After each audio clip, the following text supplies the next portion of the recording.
السلام علیکم، welcome to my channel Free speak.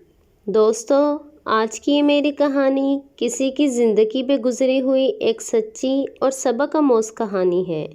کہانی سننے سے پہلے میری گزارش ہے کہ آپ میرے چینل کو سبسکرائب کر دیجئے اور ساتھ میں دیے گئے بیل آئیکن کو پریس کر کے آل نوٹیفیکیشن بٹن کو سلیکٹ کر دیں۔ میرے محلے کا ایک لڑکا کینیڈا میں رہتا تھا۔ اس کی شادی ارینج میرج تھی۔ بچپن ساتھ گزرا تھا، سو ہم ایک دوسرے کو بہت اچھے سے جانتے تھے۔ اس کی 2 بیٹیاں اور ایک بیٹا ہے۔ مجھے اس کی شادی کے بارے میں کوئی علم نہ تھا، نہ ہی میں اس کی بیوی کو جانتا تھا۔ 15 سال بعد وہ اچانک میرے گھر آیا اور دروازے پہ دستخط ہوئی۔ سیکورٹی سے ملنے کے بعد کہنے لگا کہ مجھے فارس سے ملنا ہے۔ رات کے 11 بج رہے تھے۔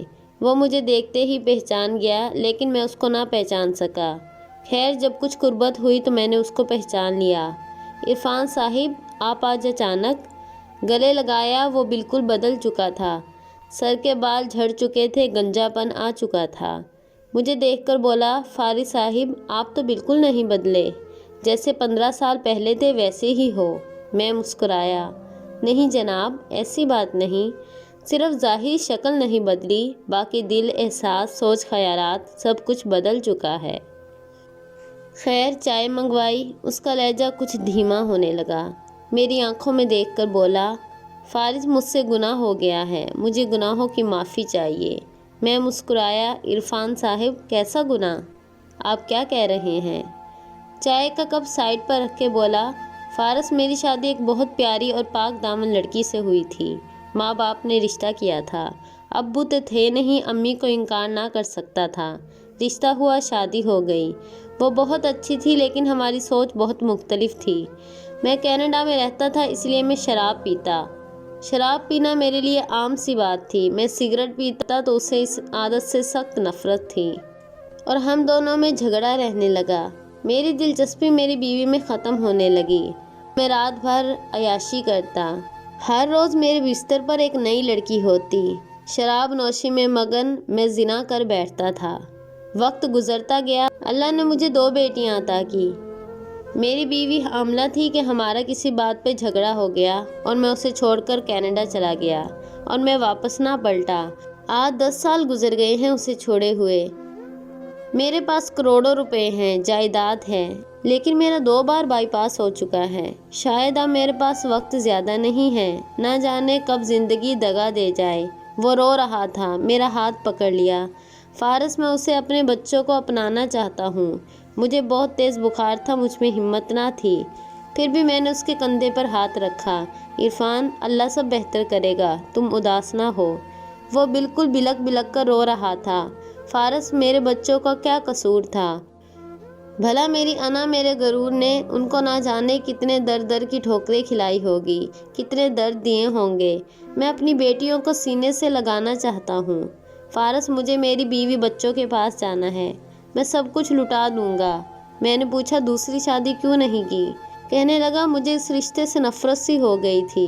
مجھے کسی عورت کا یوں ساتھ اچھا نہ لگتا تھا، لیکن جب سے میں بیمار ہوا مجھے احساس ہونے لگا کہ ہم سفر کے بنا زندگی کچھ بھی نہیں ہے۔ میں اس کو تسلی دینے لگا۔ چونکہ میں خود بیمار تھا، اسے گھر جانے کا کہا، اسے یقین دلایا کہ کل اس کی بیوی کے پاس ضرور جائیں گے۔ فجر کی نماز ادا کر کے میں فارغ ہوا۔ باہر بارش ہو رہی تھی۔ وہ بھیگا ہوا میرے دروازے پر آ کھڑا ہوا۔ اس کی آنکھیں سرخ تھیں، سوج چکی تھی، یوں لگ رہا تھا کہ وہ رات بھر سویا ہی نہیں۔ مسکراتے ہوئے آیا، فارس، اب چلیں؟ میں مسکراتے ہوئے اس کو بیٹھ جانے کا کہنے لگا۔ ناشتہ منگوایا۔ دونوں نے ناشتہ کیا۔ مجھے کچھ کام تھا، میں نے اپنا کام ختم کیا۔ 9 بج رہے تھے۔ وہ میری طرف دیکھ رہا تھا، کبھی موبائل دیکھتا، کبھی گھڑی کی جانب دیکھتا۔ میں اس کی بے چینی سمجھ رہا تھا۔ وہ اپنی کار لے کر آیا تھا، میں اس کے ساتھ چل دیا۔ وہ بتانے لگا، میری بڑی بیٹی کا نام شانزے ہے، مجھے یاد ہے اس کی پیاری سی آنکھیں، اسے میں نے گود میں اٹھایا تھا۔ میری چھوٹی بیٹی آرزو، ننھی سی کلی، ان کا رونا ہنسنا میرے کانوں میں ہے۔ اس کی آواز کانپ رہی تھی، آنسو بہہ رہے تھے۔ میرے سامنے بار بار ہاتھ جوڑ رہا تھا، فارس، مجھے میرے بچوں سے ملوا دینا، میں اپنی بیوی کو منا لوں گا۔ میں سوچ میں گم تھا۔ کہ ہائے غصے میں کیے فیصلے جدا تو کر دیتے ہیں لیکن وقت کے ساتھ پچھتاوا بھی ضرور رہتا ہے۔ اس لیے انسان کو غصے جلد بازی سے نہیں بلکہ صبر سے کام لینا چاہیے۔ دل میں ایک ٹھیس ضرور اٹھتی ہے، کاش جدا نہ ہوئے ہوتے۔ تھوڑا سا جھک جانا ہی خوبصورت عمل ہے کہ رشتوں کو بچا لیا جائے۔ ہم ایک گاؤں میں پہنچے۔ اس نے اپنے سسرال کے گھر کے سامنے گاڑی روکی۔ 10 سال بعد وہ وہاں لوٹا تھا۔ فارس، یہ ہے میری بیوی سجل کا گھر۔ دروازے پہ دستک دی۔ کچھ لمحے بعد ایک چھوٹا لڑکا باہر آیا، ہم کو دیکھ کر خاموش کھڑا رہا۔ میں نے پوچھا اپنے پپا کو بلاؤ۔ وہ آہستہ سے بولا پاپا نہیں ہے، ماما ہے۔ دوڑتا ہوا گھر میں گیا۔ اتنے میں ایک عورت باہر آئی۔ وہ عرفان کو دیکھتے ہی پہچان گئی تھی۔ تم یہاں؟ وہ عورت عرفان کی بیوی سجل کی بھابھی تھی۔ عرفان رونے لگا۔ بھابھی سجل کہاں ہے؟ بھابھی غصہ کرنے لگی۔ میں نے سمجھایا پلیز آپ غصہ نہ کریں۔ خیر مختصر یہ کہ سجل کے بھائی بھی آ گئے۔ معلوم ہوا کہ اس کے ماں باپ مر چکے ہیں۔ سجل کا بوجھ اس کے بھائی نہیں اٹھا سکتے تھے، اس لیے وہ دوسرے محلے میں کرائے کے گھر میں اکیلی رہتی ہے بچوں کے ساتھ۔ ہم وہاں چل دیے۔ وہ کچا سا مکان، لکڑی کا دروازہ، گھر تو برائے نام تھا۔ دستخط دیے بغیر ہی ہم گھر کے اندر داخل ہو گئے۔ گوری چٹی سی بالکل ایک گڑیا پرانے سے کپڑے پہنے نلکے کے پاس بیٹھی برتن دھو رہی تھی۔ دوسری لڑکی ننگے پاؤں جھاڑو دے رہی تھی۔ عرفان دیکھتے ہی اپنی بیٹیوں کو پہچان گیا۔ آنکھوں میں آنسو تھے۔ زمین پر بیٹھ کے رونے لگا۔ وہ اتنی زور سے رو رہا تھا کہ محلے کے لوگ جمع ہو گئے۔ اپنی بیٹیوں کو اس حالت میں دیکھ کر وہ تڑپ اٹھا تھا۔ میری شان سے میری آرزو سینے سے لگا کر اتنا رویا، ہر آنکھ اشک بار ہو گئی۔ وہ بچیاں نہیں جانتی تھی کہ وہ ان کا بابا ہے۔ وہ ڈر گئی تھیں۔ پیار سے پوچھا کہ تمہاری مما کدھر ہے؟ شان سے آہستہ سے بولی مما اسکول گئی ہیں سموسے بیچنے۔ اتنے میں سجل ہاتھ میں کچھ برتن پکڑے پرانے سے کپڑے بری حالت میں چھوٹے سے بیٹے کے لیے ہوئے آ رہی تھی۔ جیسے ہی اس نے عرفان کو دیکھا وہ غصے سے چلانے لگی، کیا کرنے آئے ہو اب یہاں؟ چلے جاؤ یہاں سے، ہماری زندگی تم نے جہنم بنا دی۔ اس کی آواز کانپ رہی تھی۔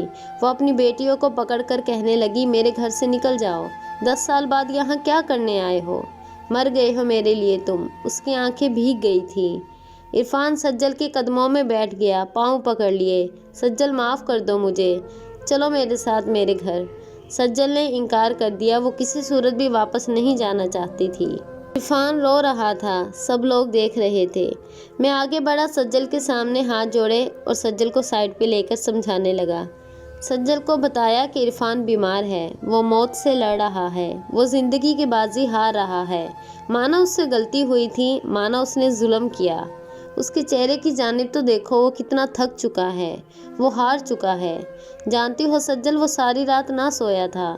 وہ ساری رات میرے گھر کے باہر کھڑا رہا کہ کل تم سے ملنے جانا ہے، کہ بچوں سے ملوں گا، سجل کو دیکھوں گا۔ دیکھو وہ کتنا بے بس ہے آج۔ پہلے 10 سال اس کی انا نے بیٹیوں کی خوشیاں چھین لی، اب تمہاری انا برباد کر دے گی۔ تم دونوں اپنی ضد میں اپنے بچوں کو کیوں بن موت مار رہے ہو؟ شاید سجل کو احساس ہو گیا تھا۔ وہ تو جیسے نہ جانے کب سے منتظر تھی عرفان کے آنے کی۔ وہ عرفان کے سینے سے لگ گئی، بیٹیوں کو چومنے لگا، کبھی ہاتھ چومتا کبھی چہرہ، تینوں بچوں کو سینے سے لگایا۔ سجل کا ہاتھ پکڑا، کار میں بٹھایا اور جانے لگے۔ وہ اپنی خوشی میں بھول گیا تھا کہ فارس بھی ساتھ آیا تھا۔ میں مسکرا رہا تھا، اللہ کا شکر ہے کہ اللہ پاک تو نے ان سب کو سمجھ عطا کی اور ایک کر دیا۔ کار تھوڑی دور گئی، پھر رکی اور وہ واپس آئے۔ عرفان جلدی سے اتر کر آیا۔ فارس بھائی، میں آپ کو تو بھول گیا تھا۔ میں نے عرفان کے کندھے پہ ہاتھ رکھا۔ عرفان جاؤ، اپنی بیوی بچوں کے ساتھ زندگی گزارو، خوش رہو۔ وہ لاکھوں دعائیں دے رہا تھا اور عرفان صاحب میرا بہت شکریہ ادا کر رہا تھا۔ سب بہت خوش تھے۔ بچے بار بار کار کو دیکھ رہے تھے، کبھی بابا کی طرف دیکھتے۔ فارس کی بات کو سمجھو میرے معاشرے کے لوگوں، میں تم لوگوں کے لیے کھلی کتابیں چھوڑ کر جا رہا ہوں۔ میں چیخ چیخ کر نصیحتیں کر رہا ہوں۔ میں سچی باتیں آپ کے دل کو صدقہ کر رہا ہوں۔ پلیز فارس کی کئی ہر بات کو دل میں بسا لو کہ نہ زندگی سدا ہے، نہ آنا باقی رہے گی۔ اس لیے اپنی قیمتی رشتوں کی قدر کیجیے، بعد میں پچھتانے کے سوا کچھ نہیں ہوتا۔ دوستو، آپ کو آج کی ہماری ویڈیو کیسی لگی؟ آپ اپنی قیمتی رائے کا اظہار کمنٹ سیکشن میں ضرور دیجیے گا۔